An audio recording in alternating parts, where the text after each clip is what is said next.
But look at the difference causing fortunes you see there. It was 16th in race 1 for their first race for Delightworks, 10th for race 2, nothing for Old Toppers because that didn't run anyway, and then 2nd for their 3rd ever race.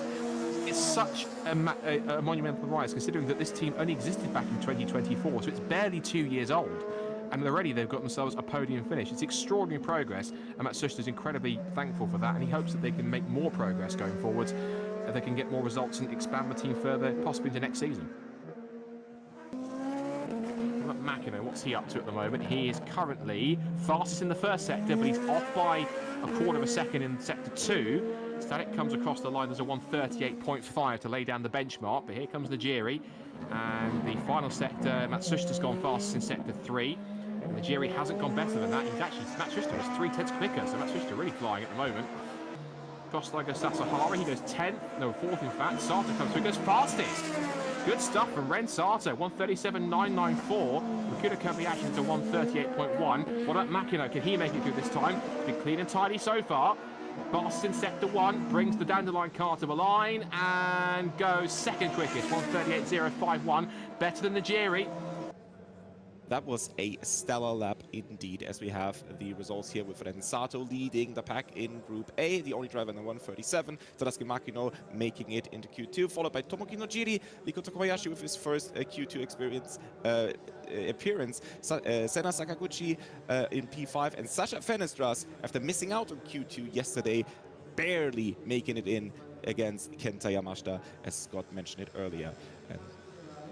So a few big hitters here that will be high on expectations. I think the top 3 you expect in some ways probably going to be a mixture of, in any order, Iwasa, Otter and Tsuboi most likely. Now, with about a minute and a half to go, everyone just starting to load up for their push lap, and this is how it all works here. One single flyer in each session it comes down to decide who goes through. And of course, the drivers have got a lot to prove here. Tsuboi goes to 10th and 5th, in fact, it updated late. Here comes Iwasa. He goes fast, 1:37.5.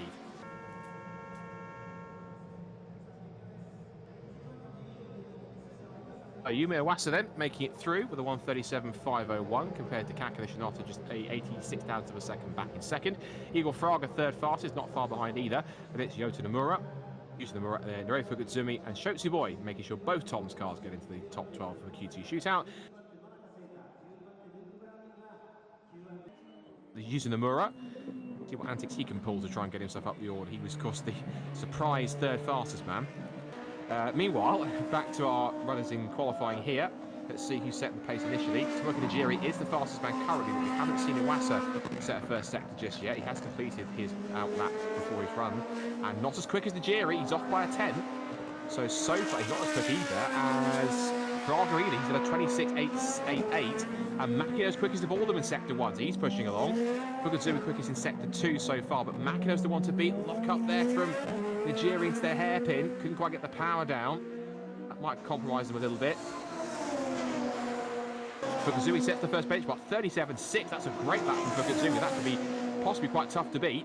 Kobayashi across the line, there's a 39.3, and Sakaguchi goes 5th. What about Iwasa? Will he go pole? No, he misses out. No one can beat Fukutsumi. What about Otto or Makino? Here comes Makino to the line. Otto and Makino goes 4th. He lost time there too. So in a turn-up for the books, it's a Toyota on pole position. Norei Fukutsumi for NTT Docomo Business rookie steals pole position for round 5 at Super Formula in Suzuka with a stunning lap to beat Iwasa, Fraga and Makino. So, don't rub your eyes, it is a Toyota pole position, and it is Norei Fukutsumi getting his 4th pole, and praising the number 14 car, and a first pole for business rookie in Super Formula. There's your pole sitter. Norei Fukutsumi is on pole for round 5 of Super Formula 2026. This weekend just keeps on getting more and more incredible, and I'm all for it. Bring it on. Meanwhile, Iwasa a little bit disappointed because he said his qualifying run was actually better than yesterday. So only P2 is a bit disappointing for him, Scott. Well, He gets pole position anyway, and it is Nereo Fugatsumi fastest then, taking pole at Honda's home ground for Toyota and Business Rookie, their first pole in the championship. Yuma Iwasa, second fastest, only a tenth and a half away, and Tatsuki Makino, after demotions from track limits violations for beating lap times, picks up third place. And as you rightfully said, Jens, his first point of the season. 1 point on the board already now. Yuta Nomura back on the second row with fourth this time. Shotsuboi with a much better starting spot, not 22nd, actually fifth this time. It'll be Sena Sakaguchi sixth, and Sasha Fenestrad, yesterday's winner, in seventh. Then Rakuta Kobayashi, and the four drivers that got their times deleted, which is Otta, Fraga, Sato, and Nigiri back in 12th. Then Kobayashi, Yamashita, Koide, Matsushita, Nonaka, Stanek, and the rest of the field on the order as well.